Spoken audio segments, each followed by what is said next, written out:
Welcome back to Technique WOD. I'm Doug Washington from Barbell Shrugged. This is video number 6 for the squat series. We're talking about overhead squats. All right, video number 1, we talked about the overview of the squat, just basic squatting technique. Heels on the deck, knees over your toes, always keeping a nice, straight, normal, neutral spine.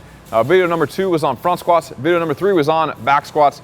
Video number 4 was on spotting. Video number 5 was on box squats, and now, again, this is video number 6, and we're talking about overhead squats. So here's what an overhead squat looks like from the side. If I'm here.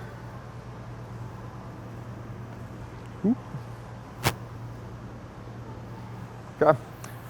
From the front, same. Okay.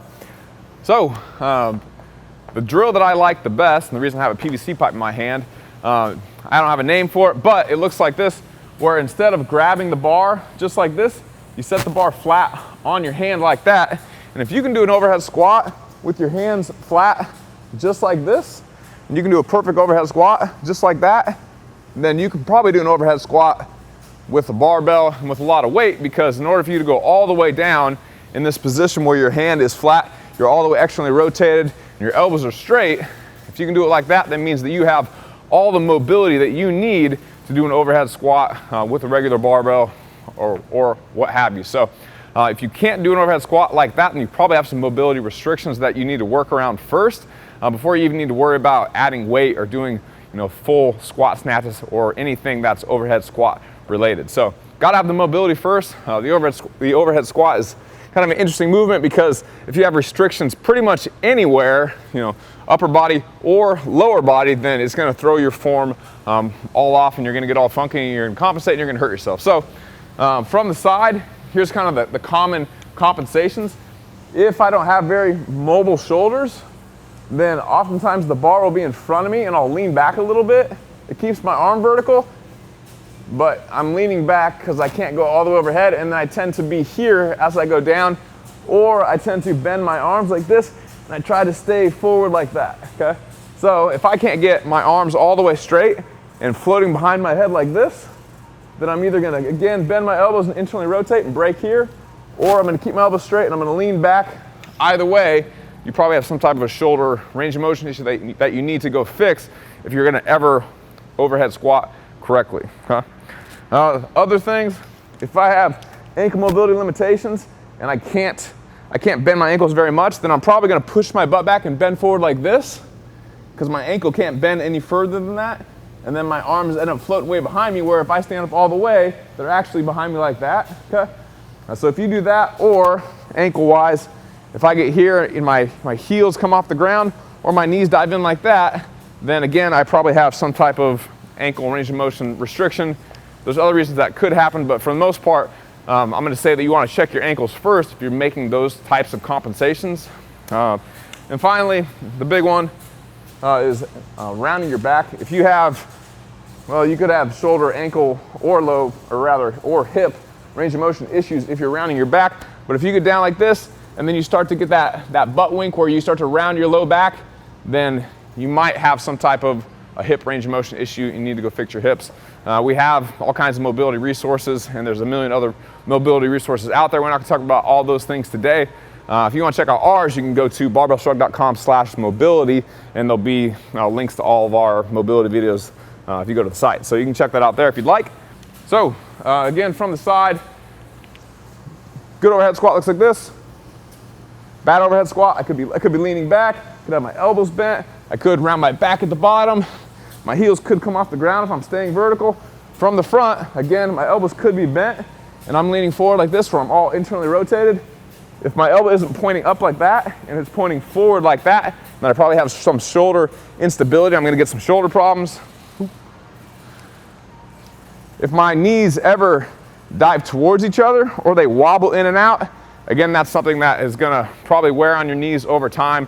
You're gonna get some type of, either medial MCL type issue, maybe an ACL issue.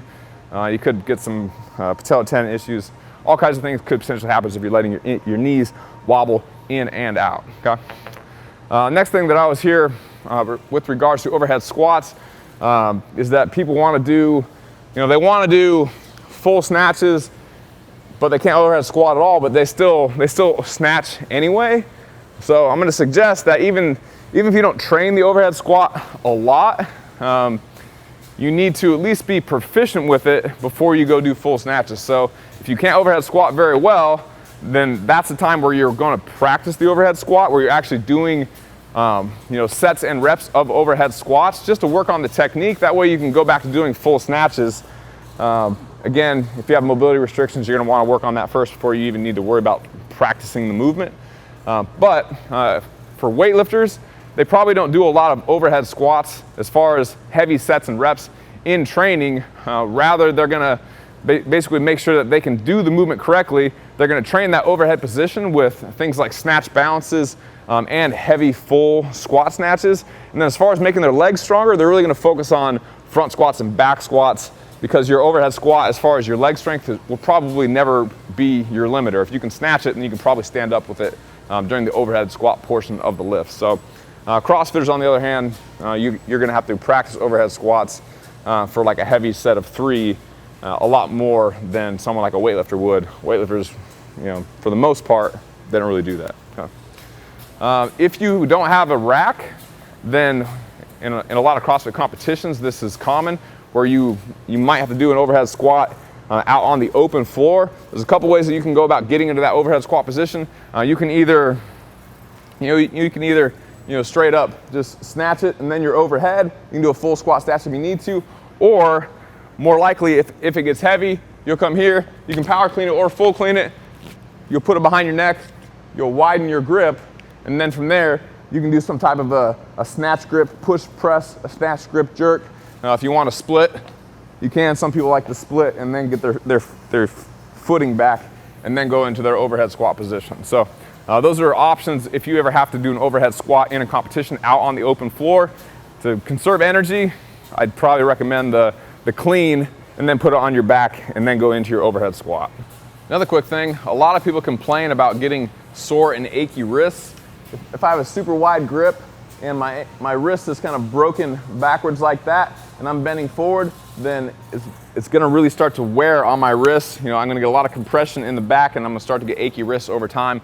Very similar to if I have my elbows dropped down on a front squat or on a thruster or whatever. I'm in this hyperextended wrist position, and that's going to start to give me achy wrists over time. So a couple ways around that. Number one, if you're really wide, if you have the shoulder mobility for it, then you can narrow your grip a little bit. The more straight overhead I'm going to be, the more straight my wrist is going to be. The wider I am, the more I'm going to be cranking my wrist to the side like that. And then the less likely I am to kind of fall out of position and internally rotate my shoulder and then break my wrist to the back like that, again, which is one of the things that starts to make it get achy over time, okay? So you can narrow up your grip if you have good shoulder mobility, and you can keep that vertical arm even with a more narrow grip, which is going to be harder than having that wide grip, unless you have very good weightlifting leverage. So if you're a person that has a long torso, short limbs, and you're very mobile, then it's going to be easier for you to have a narrow grip. Like we saw Rich Froning at the very end of the 2014 CrossFit Games. He did his last set of overhead squats pretty much like this, and nobody else did it like that because basically nobody else could. Rich has very good mobility and he has very good weightlifting, squatting type leverage. So he's fortunate that he can do it like that. So other thing is if you have poor ankle mobility or you just have long limbs, then it might help to widen your feet just a little bit and toe out a little bit more, and that'll make it where your hips can stay right under you, which keeps you with a very vertical torso, where I can be here and I'm very vertical with my torso, and it's easier on my shoulders and wrists to be in this position compared to if I go from here and I narrow up my feet and I put my toes straight ahead. It's going to be really hard for me to stay all the way vertical. If I'm here, I'm starting to bend over.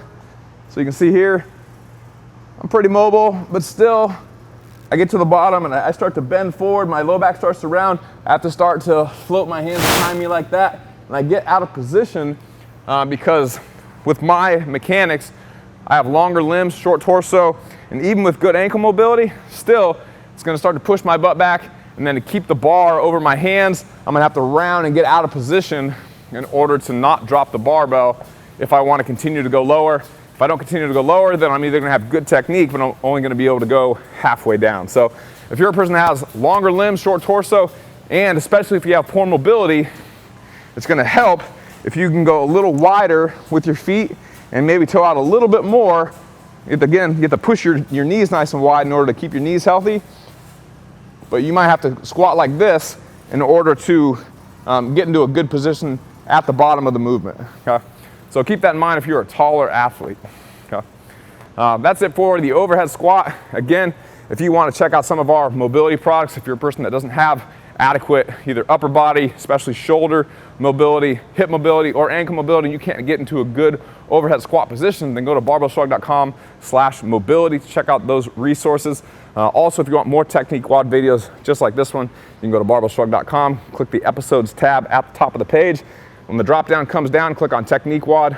All the videos are on the site in the library.